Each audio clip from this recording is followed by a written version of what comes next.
آپ کیا بنے؟ فرسٹ ایجوکیشن منسٹر بنے. یعنی بچپن میں جو انسان کا شوق تھا اسی کی منسٹری آپ کو ملی.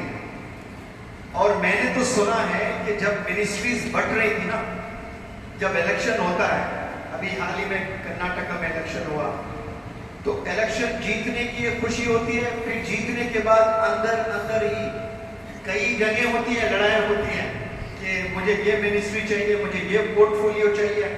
تو مولانا ابوالکلام آزاد صاحب نے نہرو جی سے اور مزید ذمہ داران سے التجا کی تھی کہ جب تک بھارت رہے گا مسلمانوں کو صرف ایک ہی منسٹری دیجیے اور دوسری کوئی ضرورت نہیں ہے، اور وہ ہے ایجوکیشن منسٹری.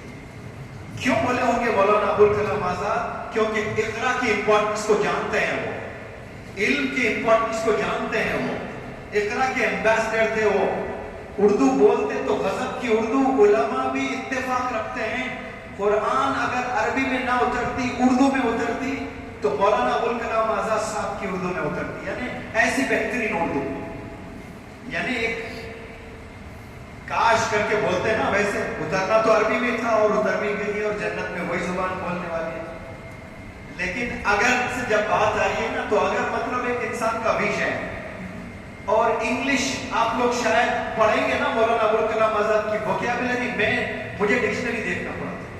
3 لاکھ بچوں کو پڑھانے کے بعد بھی 2-3 کوٹس میں نے مولانا ابوالکلام آزاد صاحب کے پڑھے، تو مجھے ڈکشنری دیکھ کر میننگ پتا کرنا پڑا. مجھے ایسی زبردست انگلش، اردو بہترین، انگلش بہترین، نالج بہترین.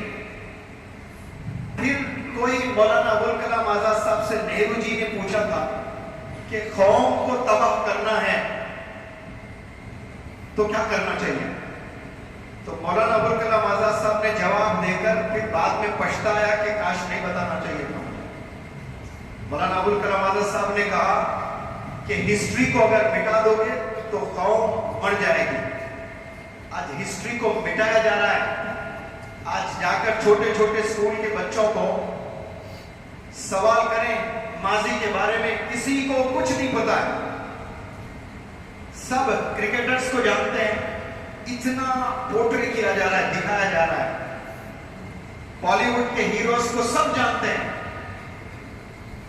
لیکن جو ماضی میں غضب کا کام کیے ہیں، زبردست کام کیے ہیں، ان کے نام ہمیں نہیں معلوم. صحابہ کے نام نہیں معلوم.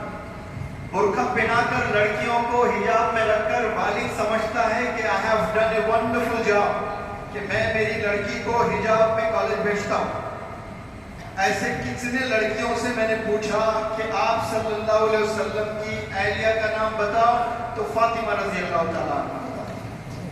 گلفز پہنی ہوئی ہے بچے، برقعے میں، آئی بالز کے علاوہ کچھ نظر نہیں آ رہا ہے. تو آپ نے صرف حجاب پہنایا، بس اتنا ہی، اور کچھ نہیں سکھایا آپ نے اسلام کے بارے میں. تو والدین کیا رول ادا کر رہے ہیں اس دنیا میں؟ اب وہ حجاب بھی پہنا رہے شاید لوگوں کے ڈر سے، یا پھر مسجد کے امام صاحب تھوڑا ہٹلر کڑک ہے، مسجد میں ہی بول دیں کہ کچھ لوگ ایسے ہیں یہاں پر جو بچیوں کو پڑھانا بھیج رہے ہیں کالج کو، شاید وہ ڈر سے حجاب کروا رہے ہیں. علم نہیں دے رہے ہیں، نالج نہیں دے رہے ہیں. پہلے جو نانیاں دادیاں ہوتی تھی وہ قصے سناتے تھے، صحابہ کے سٹوریز سنایا کرتے تھے. آج کے نانیوں میں علم ہی نہیں. پاکستان کے ڈرامے دیکھ لیتے ہوئے بیٹھتے ٹی وی میں، 100 قسم کے ڈرامے آ رہے ہیں، اور وہ ڈرامے دیکھ لیتے ہوئے نانیاں بڈیاں بھی ٹی وی دیکھ لیتے ہوئے بیٹھے. وہ کیا ہوا وہ مائنڈ دیکھو نا پروگرام، وہ سٹوری پوچھ لیتے ہیں. وہ لوگ کی شادی ہوئی نہیں ہوئی، یہ کانورسیشن کرنے چل رہا ہے، سیریلوں کی باتیں چل رہی ہیں.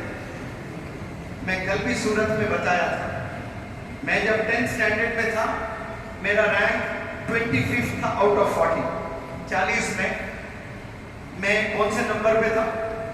25 میرا رینک تھا، 25. اور 55 سے 60%، 55 اور 60 کے بیچ میں میرا پرسنٹیج ہوا کرتا تھا. ٹیوشن بھی جایا کرتا تھا، اس کے باوجود بھی لمٹ اتنی تھی میری 2 TB، اس سے زیادہ نہیں. 55 to 60%. آخری 3 مہینے